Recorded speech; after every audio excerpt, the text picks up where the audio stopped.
Okay, so good morning, everyone. Uh, this is the thing? Okay, thank you.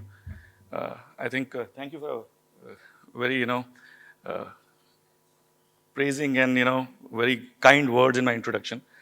First of all, I would like to say actually I may not be the retail giant that you're all looking for, because if you've seen from my introduction, I actually am not a retailer by DNA or by profession. Yes, I think my whole experience in my whole life actually has been spent by and large in FMCG. So I've spent two large experiences, starting with my first company as Marico, where I spent more than a decade, and then in GCPL, where I was CEO for India and South Asia for almost 11 years. So these are my two most, large scale experiences. And obviously in between, I have spent time in, retail, but I have mostly seen retail, if you ask me, from the other side of the divide, where I have interacted as a FMCG CEO with the CEOs of retail companies who have partnered me, primarily in the area of, grocery retail.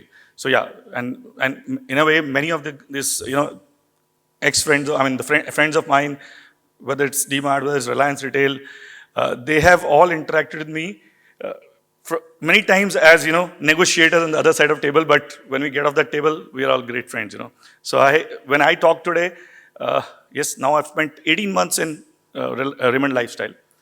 We are on the cusp of a very major transformational journey, and that's the brief that I am working on currently, and that's the journey we have started. It's been exciting 18 months here, and I think the agenda that we've set for ourselves for a very iconic brand of Raymond is, I think, at least a 3 to 4 year agenda where we'll obviously gunning for a very, very different kind of trajectory of business growth. But in these 18 months, yes, I've been on this side of retail. I have mostly used a pretty neutral lens, a lens of an outsider. Sometimes ignorance is bliss, and that always happens because you can ask the most stupid questions because everybody thinks that you don't know anything. And yeah, it's good to ask stupid questions and then see it more neutrally than sometimes just being into the industry and having very, hard, fast notions ki aise hi hota hai yaar. So I think that's what I'm doing right now. And that's where I'm looking at the business overall, because finally, whether it's retail, whether it's FMCG, whether it's telecom, at a CEO's level, what you're using primarily is common sense, There's nothing beyond it, So I think that's where my today's conversation would also be. I would like you to ask me any questions because honestly, I don't have more than 5, 6 slides really, because it is what I think today. It's a very complex topic actually, future ready digitized world. So I've done a lot of this digitization work from the FMCG side, but this is my perspective, what I see when I'm trying to digitize my own organization. I'm trying to see what could be the blueprint of the future, what kind of challenges I'm seeing, what kind of hurdles I'm facing, what kind of, things I'm personally grappling with. Maybe some of those pieces I put together into a nutshell of what I think are the, challenges of today's role of HR in a digitized world, and making in the context of retail, So first of all, this is actually a video I had captured. Last week we had a very, very large, once in 3 years kind of a large franchisee partners conference. And in Raymond, the franchisee partners are six generations old, So they bring a very different perspective to the table. Getting them to modernize itself is a different challenge altogether. So I think I'd made them a presentation, which I'm not making here, which was all about the future of retail as we see it. And then in the context of that, I have presented to them the Raymond strategy of next 4 years. So this is a video I had started there with, but I thought it was an interesting video to start here with.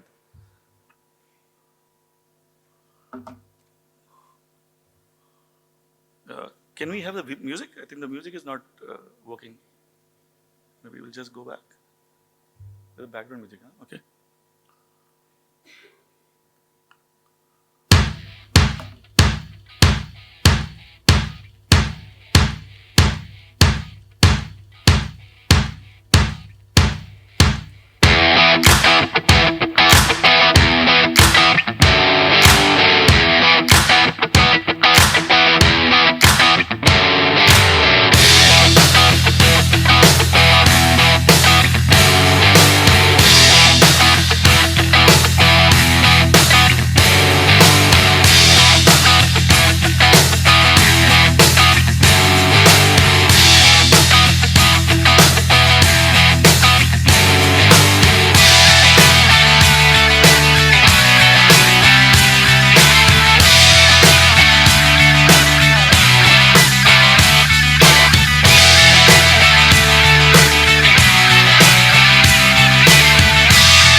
So this is a very interesting thing which this video tells us, that in the early 1800s, actually the neighborhood kirana store, the neighborhood tailor or the neighborhood butcher, it was all about personalization actually, if you look at it, because you were communicating to maybe around 100 people around your store at best. You knew everybody's family by name, you knew their history by name, you used to interact so much, and it was all a very personal, one touch, this thing. And even now I can tell you that especially since one of parts of our vertical of our business is about custom tailoring, I can tell you even now when I meet many of the old franchisees, and one piece that I realize is that there are customers who have been getting things stitched from last 30 years and they still go to the same stylist, stroke master as they call him, and they are so particular about it. So yeah, the world was always about personalization.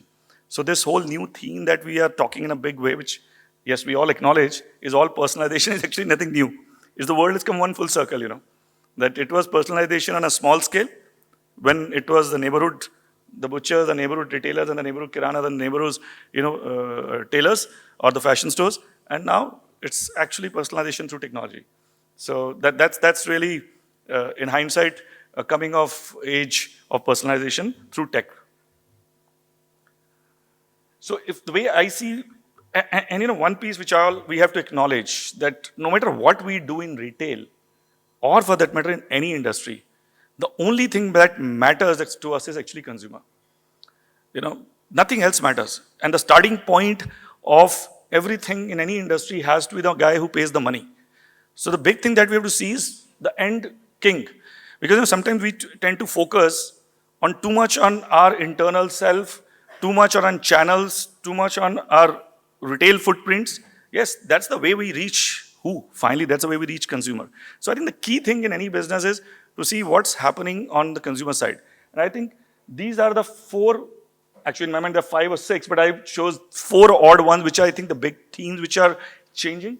Yes, I think convenience and experience, now they're going hand in hand, Earlier it was all about कि आप मुझे कितना convenience दे रहे हो, how fast can I do a checkout in a retail counter, how fast can I get a fit done in a store if I've gone for custom tailoring.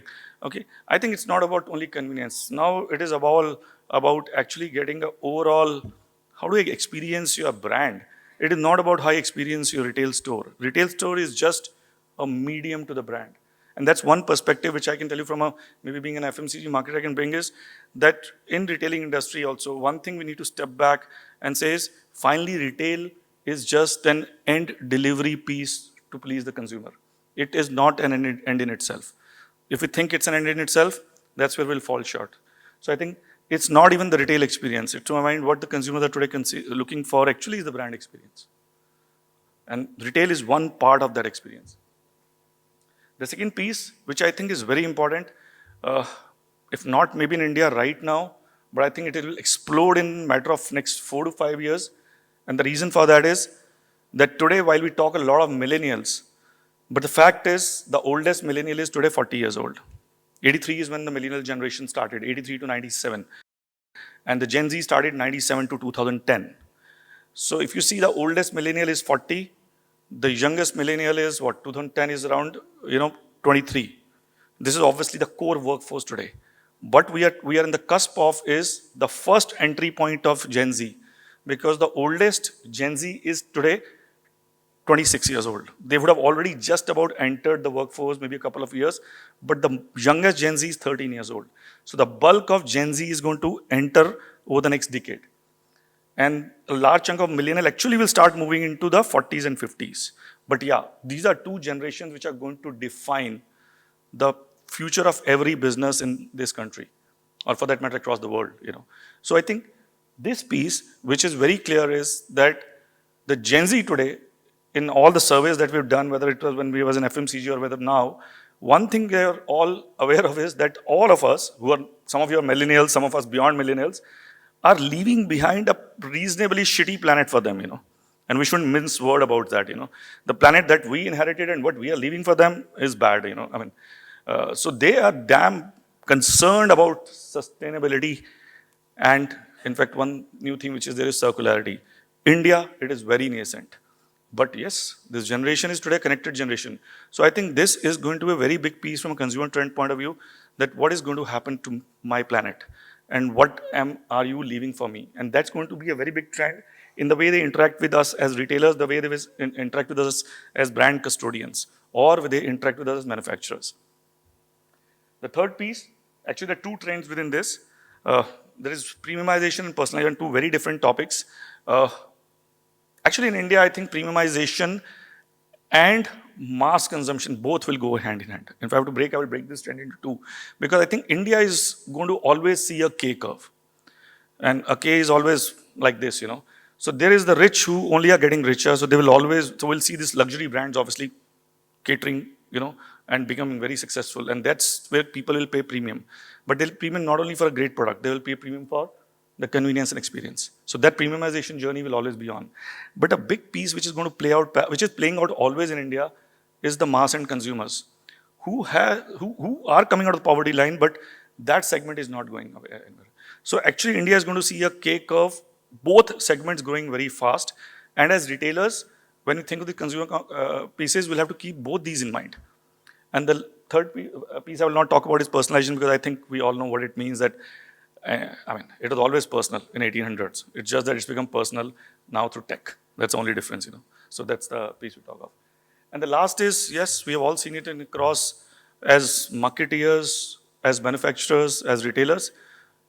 I can tell you, when I started out my journey as a management trainee and my first 10 years into marketing, life was very simple, honestly, I can tell you. I knew that there's a very, very linear curve. The specific classical AIDA models used to work: awareness, interest, desire, actualization, kahani khatam. You know, you have to make sure the consumer products reach them. You made a great product, you made a great ad, media planning agencies kar deti thi, chapter closed, right? You could have retail channels of your own, you could supply to them, this thing. This is a complex piece. The consumer journeys become completely non-linear. You don't know where the consumer is going. And this is a very big challenge for retailers today, because this is not only about brick and mortar anymore. This consumer is zigzag. You could actually could be doing product discovery online, buying it offline. You could be doing product discovery offline, again going and checking out second round of discovery online, may come back and decide to either buy offline or online, you know. And you could do this 10 times over, you know, right? And then within online also, it could be actually through marketplaces, or it could be through D2C. It's a chaos out there. And it is very, and this online, we say it in one word, the fact is online is not at all easy. Maybe one thing I just want to tell you, one piece which I'm doing is I'm actually, I'm on the jury chair, and that's why this period has been a little hectic, because I've had a couple of speaking assignments. I'm on the jury chair of one of the largest awards called Smarties, which is the Mobile Marketing Association India's very large awards. And tomorrow I'm chairing the jury, and in the last 5 days, I had to go through 100 entries online they had asked me to go through. One thing which I told a marketing team, and I just stuck me, I said, hey guys, I think in the last 1 year, I feel like a digital dinosaur, you know. I told them, this is what I feel, the kind of online journeys consumer are talking of. I said, some of these terms I don't understand today, and it's just 1 year for me that maybe I've just taken my eyes off, you know, getting too immersed into this.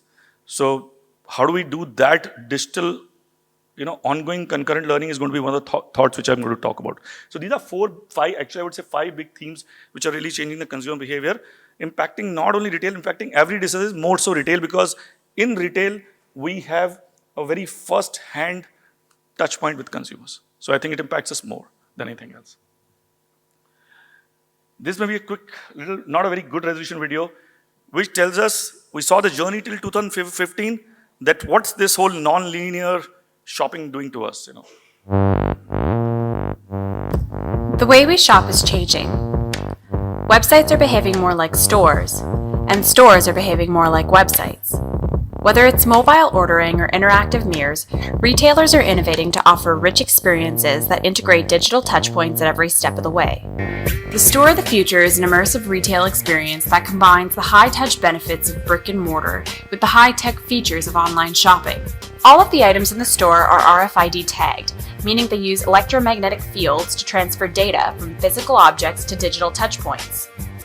Brick and mortar isn't disappearing, but it's certainly changing. As the lines separating our digital and physical worlds begin to blur, it only makes sense that the distinction between bricks and clicks is dissolving. So I think welcome to the phygital store, and I think my colleagues friends from Reliance are here. I think you must go and see the Azorte store. I think that's the first stores of the truly phygital stores they have launched in India, right? But yeah, this is where the lines are getting seriously confusing.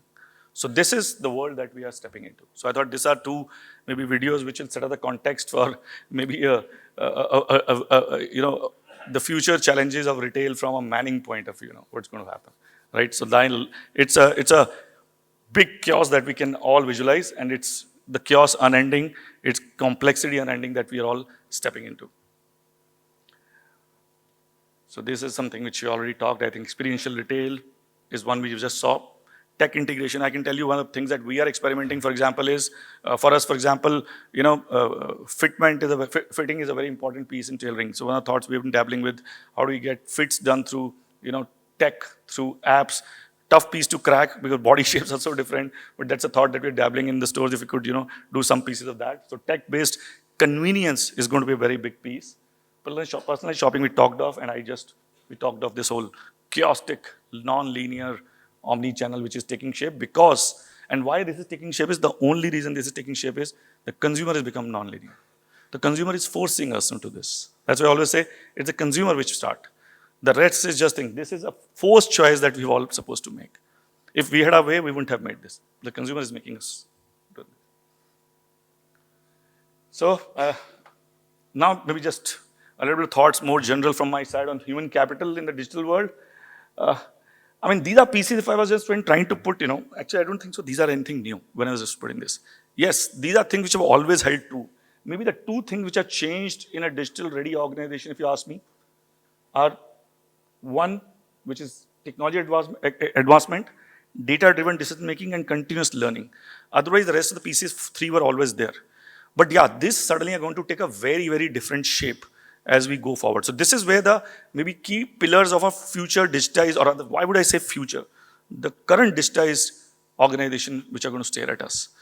And now comes the question to my mind is, okay, if this is what it is, and you guys are all HR heads and HR leadership team sitting here, what are challenges human capital readiness? And if you see, I've started with a 0-0 here. There are 6 challenges I've put together, but in my mind, the first two, the ones which I want to talk out from a very macro point of view is challenge number 0-0 and challenge number 0-1. The challenge number 0-0 is, I think starting with the CEO's position, you have to define what is the digital vision of the organization, of your retail organization. You have to be very clear, and I'm calling it, where is the digital center of gravity of your organization going to lie? It could lie differently for different retailers. It could definitely lie differently for an FMCG company. It will lie very differently for a manufacturing company. All of them have to digitize, but everybody's center of gravity will be different.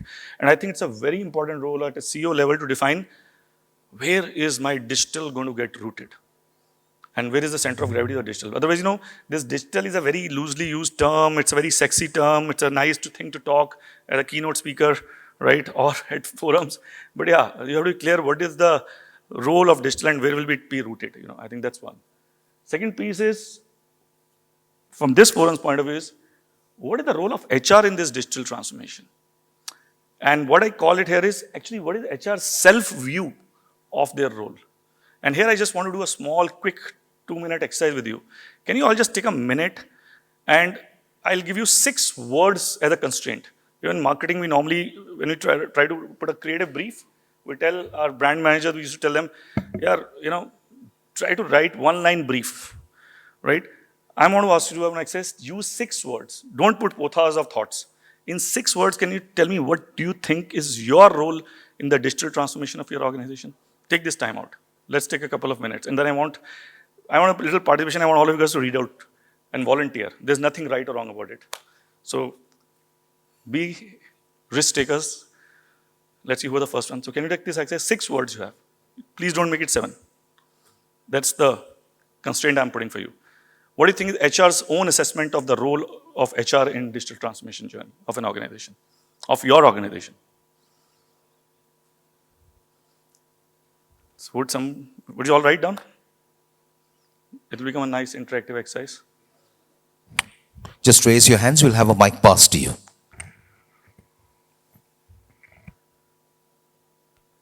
And this tournament is very important, before any challenges of any organization in digital journey are talked of.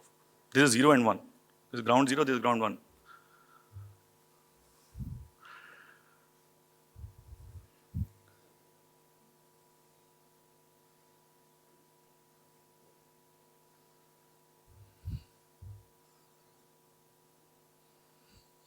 Six words should not be difficult to write, but I can tell you one thing, if any of you, many of you have heard of Ogilvy, right? The king of advertising. He used to call, and we taught this as brand managers in the first year of brand manager assignments was, give me the freedom of a tight brief. That's just very famous words. Okay. The more tight you become, it liberates you in putting the right thoughts in the words. So give me the freedom of a tight brief. So what I'm asking you, I've given you is a tight brief, but it can be very liberating in the way you force yourself to write your self-assessment of HR's role in 6 words. Because if I were to give you write in 3 lines, वो इतना complex हो जाएगा कि we'll all be confused what we are writing down. So any volunteers? Anybody's written? Anybody who wants to go first? Bold guys or girls? Yeah. Okay, we have one hand here. We have one hand there. Which one? Okay. Morning. Hello. So thank you being for the first one. I hope you inspire the others to raise their hands.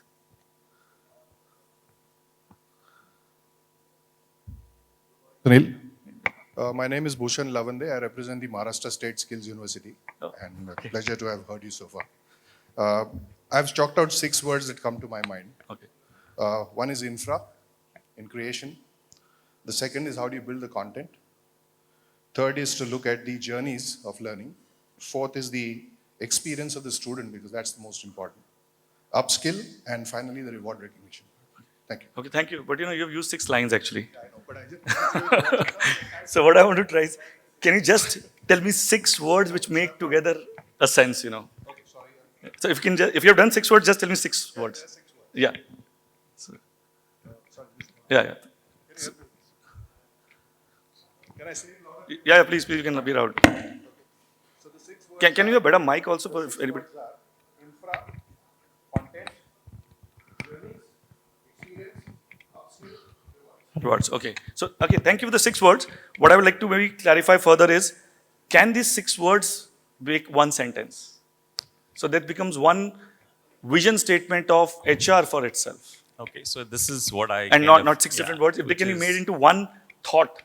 So this becomes a one brief for everybody. So it's like enabling the organization to be digitally savvy.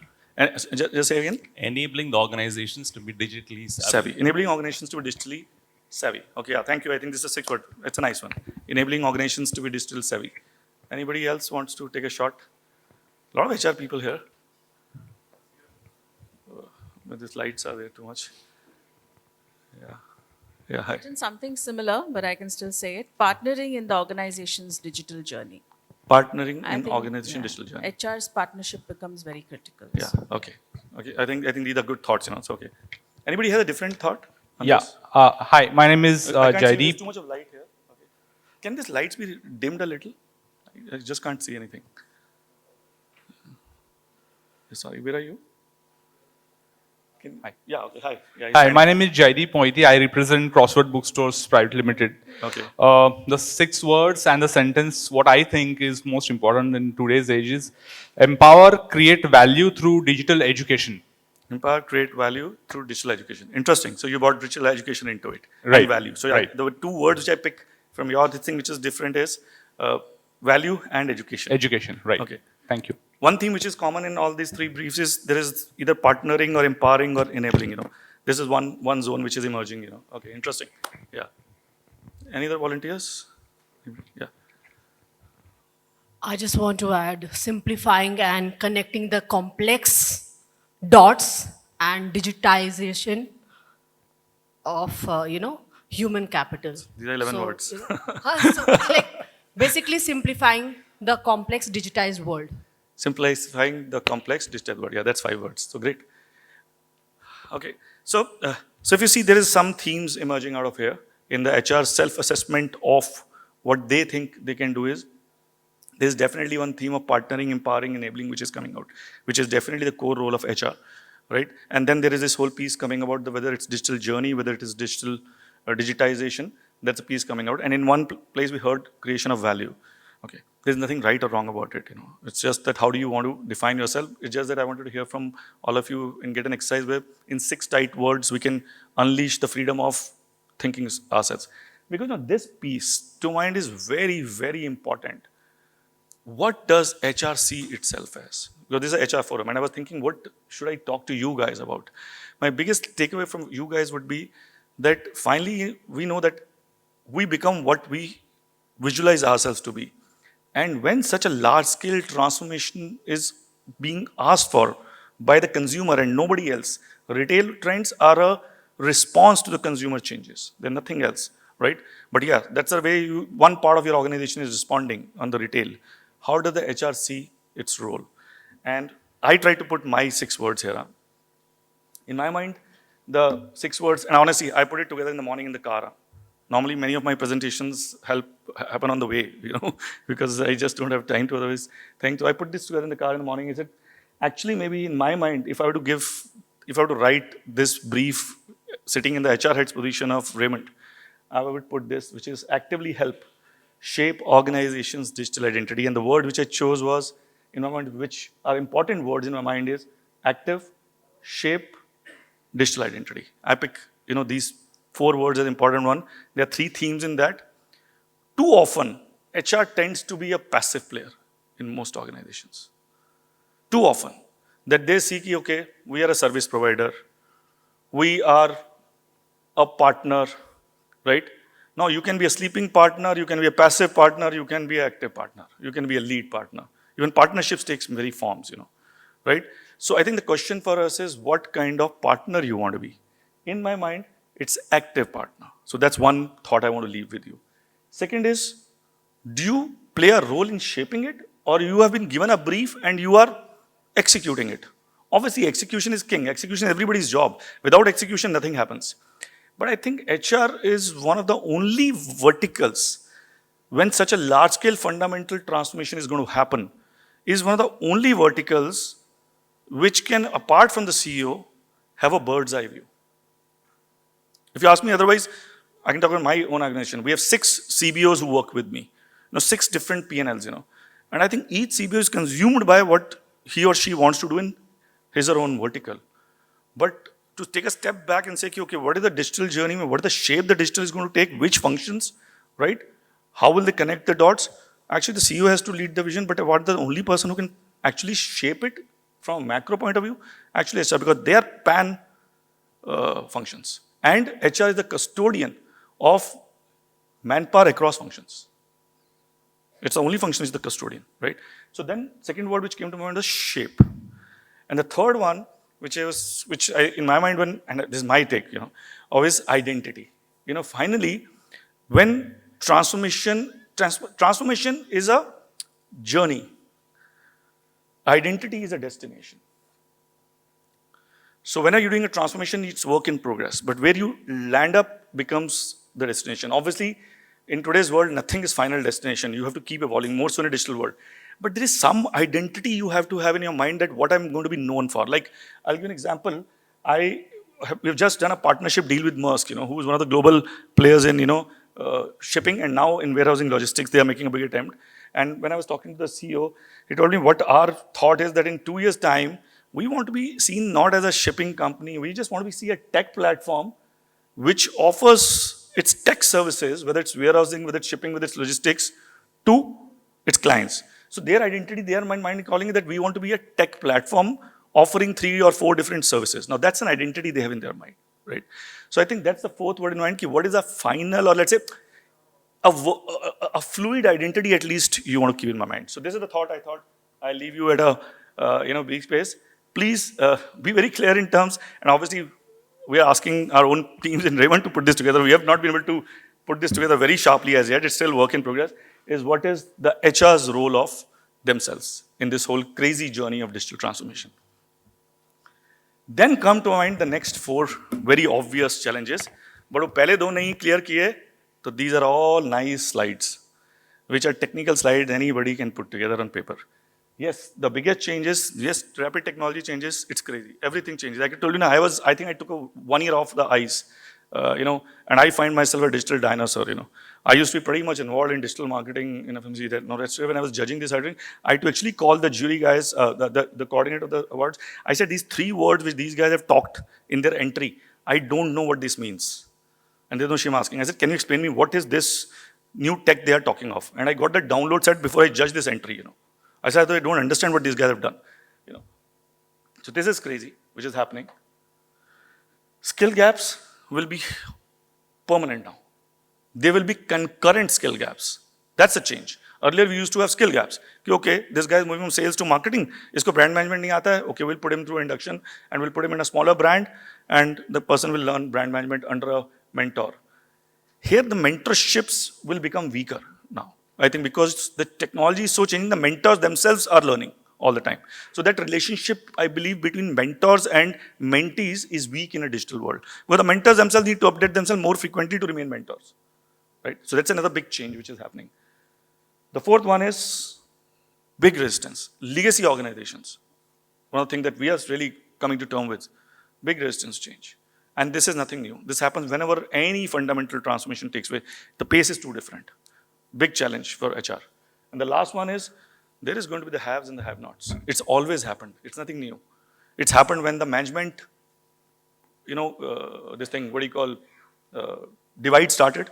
When the MBA started happening in the corporate world maybe 30 years back, we started this whole concepts of hiring management trainees starting out of B schools who will suddenly become managers after 1 year management training. Big divide had happened at that time. Many of us were lucky to be on the management training side, but that divide was so obvious. The people who were rankers and who had grown to the rank, nothing wrong, and they were very, very successful at their roles. But there was this whole divide happening. Oh, aap to MBA karke aao, they're non-MBAs, MBAs and non-MBAs, right? So this is a very, very similar but very sharp divide which is happening in organizations. Tough one to manage, but we have to manage this. That the digital literacy difference. The challenge which is going to be coming is this divide is going to become sharper because the first generation which is entering the workforce as consumers and as now workers is the first generation which is still a digitally native generation.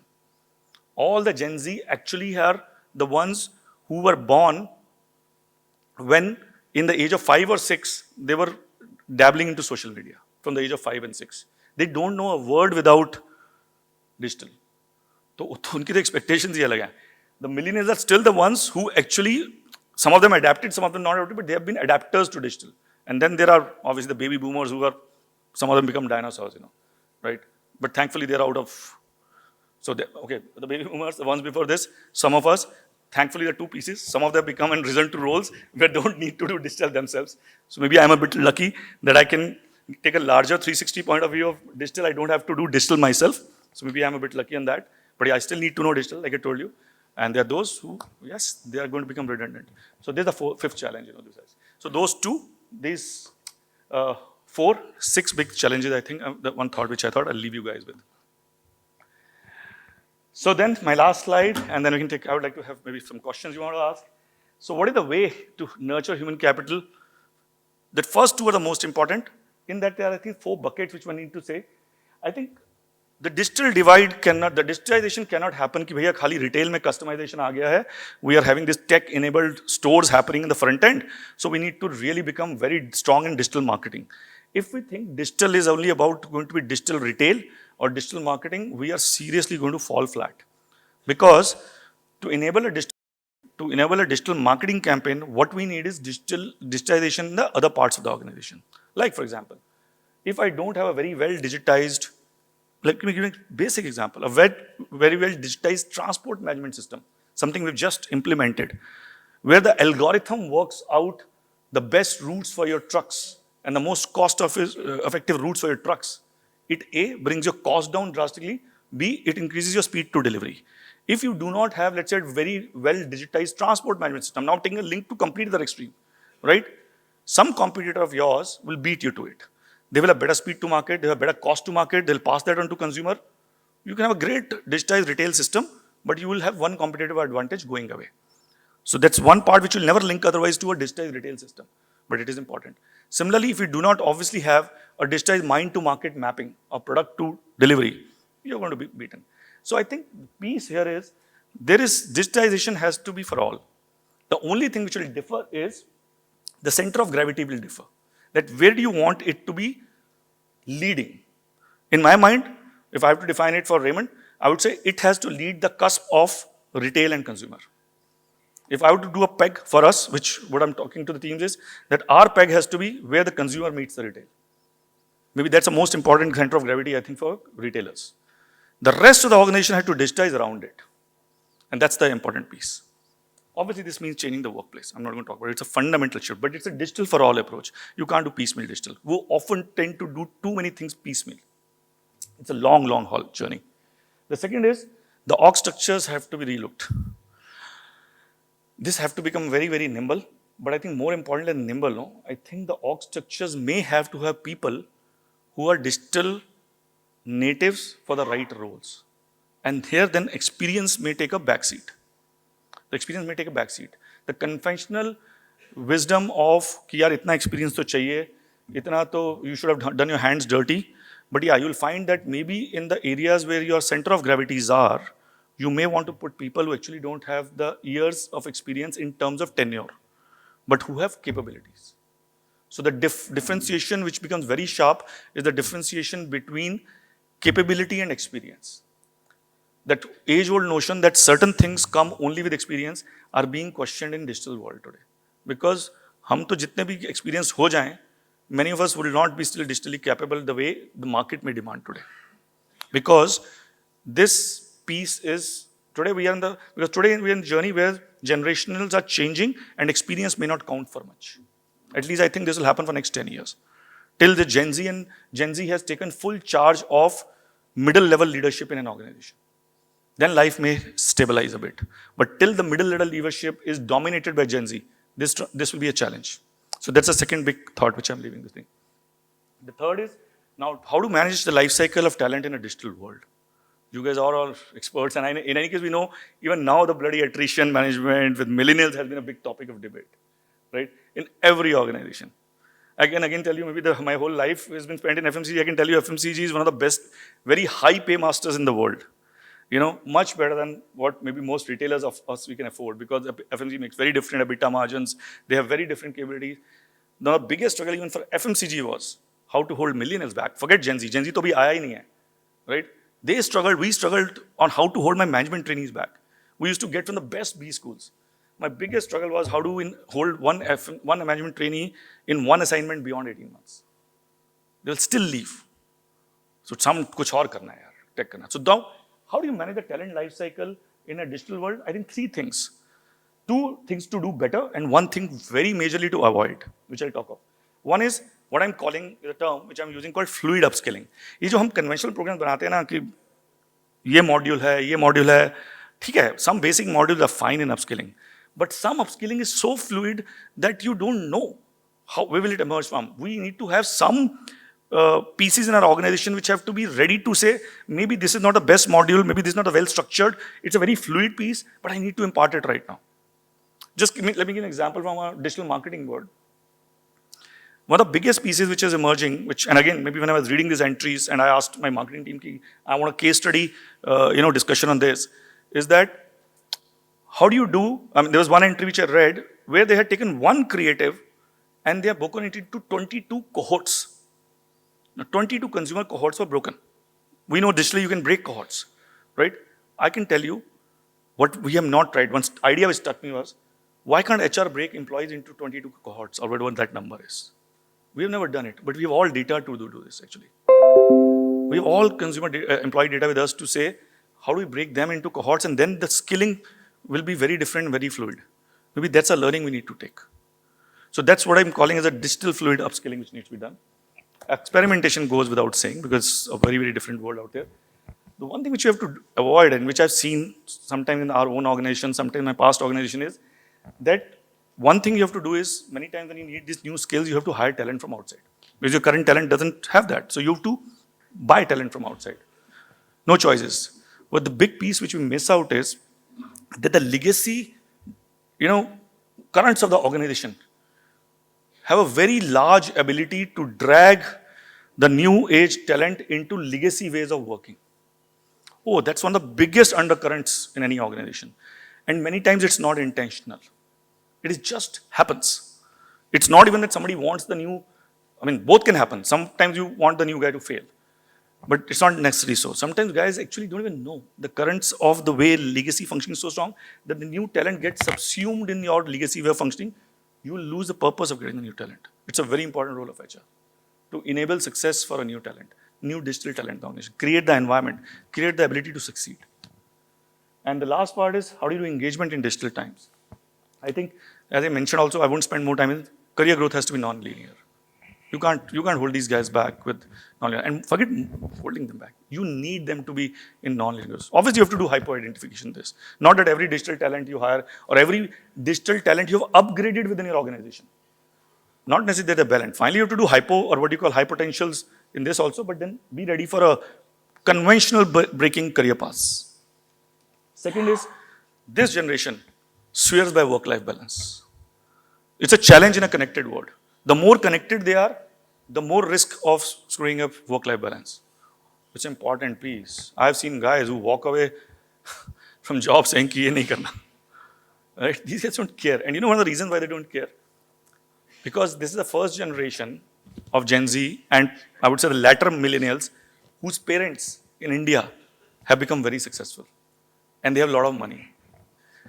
Our generation or the generation of my kids, the millennials, this generation by and large was the middle class generation who made money for themselves of the India post 90s. The new generation has enough money. So they don't care. They don't have this, they don't work to make money. They don't work to survive. They don't work to create wealth. They work to self-actualize at a very early age. So work-life balance is very important. That's very interesting. And the third one is this digital divide which I've talked of. I think this is not only about hiring. This is genuinely about upgrading your own people. Because you can't lose the knowledge and the wisdom which resides with your legacy employees. You can't throw them out. You can't. You have to carry them out.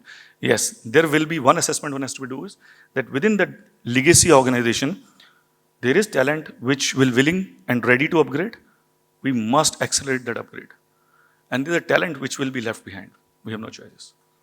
So I think this is my last slide. So I think this is the thoughts which I thought I'll leave as a maybe starting kickstarter for you guys to think on what is the role of nurturing human capital by HR in a digitized future world. That's it. Thank you so much.